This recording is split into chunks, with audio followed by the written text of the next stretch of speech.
Indonesian Minister of Transportation Budi Karya Sumadi said in an exclusive interview with Xinhua that the construction of the Jakarta-Bandung high-speed railway is a good learning opportunity for Indonesia, expecting more cooperation with China in transportation sector in the future.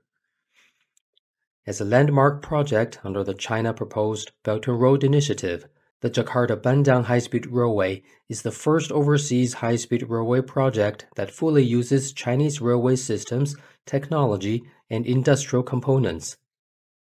Kalau kita bicara kenapa kereta cepat itu menjadi satu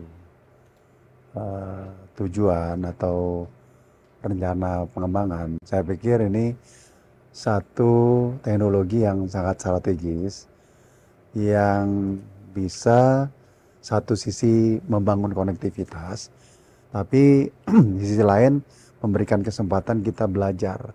Ada lompatan teknologi yang kita lakukan.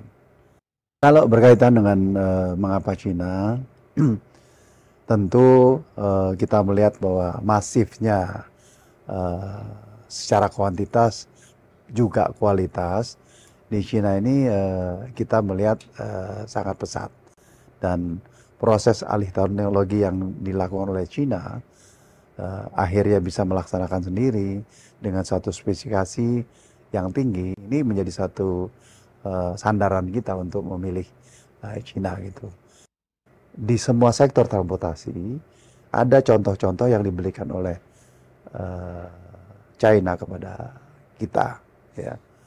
Kita harapkan kolaborasi ini intensif, ya, sehingga kita bisa take and give melakukan itu. The Jakarta-Bandung high-speed railway connects Indonesia's capital Jakarta and West Java's provincial capital Bandung.